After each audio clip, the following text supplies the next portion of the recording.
Студентка вышла замуж за пожилого бизнесмена, но то, что старик сделал в первую ночь, заставило ее вздрогнуть. Ей было всего 19, когда все изменилось. Стелла родилась и выросла на юге Италии, в живописной деревне среди виноградников, где время текло медленно, а жизнь казалась предсказуемой.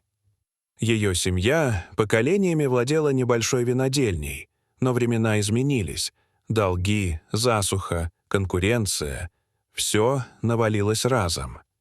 Их дом вот-вот могли отобрать, и тогда отец поставил ее перед невозможным выбором. «Это единственный шанс сохранить все», — тихо сказал он, не поднимая глаз. Стелла не сразу поняла. Но когда пришел адвокат, все стало ясно.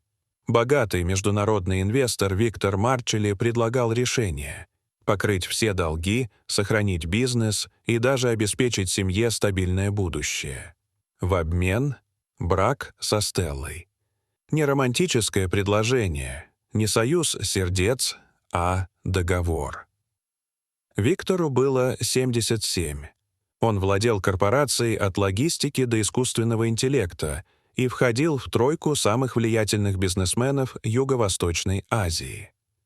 Контракт был тщательно составлен, переведен на английский и итальянский с участием юристов из Сингапура и Милана. Стелла сопротивлялась. Она плакала, умоляла, кричала, но ее мольбы утонули в тишине финансовых отчетов. В конце концов она согласилась. Не из-за страха, а потому что не видела другого выхода. Рейс до Сингапура был назначен на субботу. Она летела одна. Встреча была роскошной. Личный водитель, люксовый отель, внимание, но все это казалось не заботой, а театральной постановкой. Вечером перед церемонией ей сказали: «Он очень ждет встречи с вами». И в этот момент сердце сжалось. Неужели все-таки будет брачная ночь, как в старых традициях? Свадьба прошла официально. Присутствовали бизнес-партнеры, чиновники, юристы, ни одного знакомого для нее лица, ни одного объятия. Виктор был величественен и строг. Он поцеловал ей руку и сказал: «Ты даже красивее, чем на фотографиях». Стелла сдержала дрожь. Позже ее провели по особняку. Комнаты были роскошные, но душные, чужие. Когда она сидела на кровати, услышала стук. Вошел Виктор, сдержанный, с холодной уверенностью. Он сказал тихо: «Сними это. Я хочу видеть то, что принадлежит мне». Стелла подчинилась. Дрожащими пальцами она развязала пояс халата. Виктор медленно приблизился, его дыхание участилось, он почти прикоснулся, и вдруг остановился. Его лицо исказилось, глаза закатились, он упал тяжело и безжизненно. Стелла не сразу поняла, что происходит. Только спустя минуты в крике прислуги и панике охраны стало ясно. У него случился инсульт. Он впал в кому. В ту ночь ничего не произошло, но никто, кроме Стеллы, не знал этого. Через несколько месяцев он умер. Адвокаты вскрыли завещание. Стелла — вдова, официальная наследница. Но один пункт контракта ставил все под сомнение. Если брак не был консумирован, право на наследство терялось. Стелла молчала. Она не хотела ни денег, ни скандалов. Но молчание стало ловушкой. Начались обвинения. СМИ называли ее охотницей за наследством. Семья Виктора подала иск. Но все боялись публично озвучить: если брак не был завершен, значит, Виктор — импотент. А никто из его наследников не хотел этого позора. И тогда появился Даниэль Марчелли, младший сын, выпускник Лондонской школы экономики. Он недавно вернулся из Австралии, сдержанный, умный, амбициозный. Он захотел правды и приехал в Италию, где Стелла жила в уединении. Поначалу он просто наблюдал. Видел, как она гуляет одна, как избегает внимания, как держит себя с тихим достоинством. Его интерес рос. Потом он пришел к воротам. «Я не пришел обвинять. Я хочу знать правду». Но Стелла не пустила. Даниэль приходил снова и снова. Разговаривал с охранниками, с соседями, следил за ней как человек, которому действительно важно. И однажды она заговорила. «Что ты хочешь услышать? Что я его соблазнила? Что я манипулировала стариком? Я хочу понять. Кто ты?» — ответил Даниэль. Через несколько дней он нашел в старом доме отца документы. Виктор заранее купил доли винодельни ее семьи через цепочку подставных компаний. Он сам создал ситуацию банкротства, чтобы предложить спасение. Это не был акт доброты. Это был план.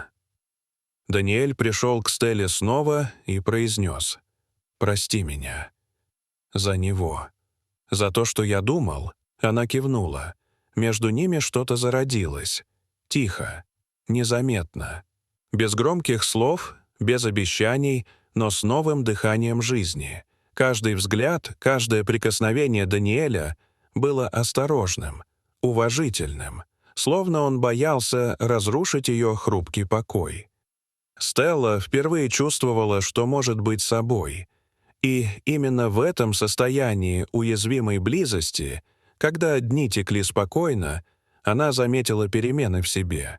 Сначала была легкая тошнота по утрам, затем усталость и странная чувствительность к запахам. Она старалась не обращать внимания, списывая все на нервы. Но однажды утром, стоя перед зеркалом, она поняла — это не тревога, это жизнь внутри нее. Стелла была беременна.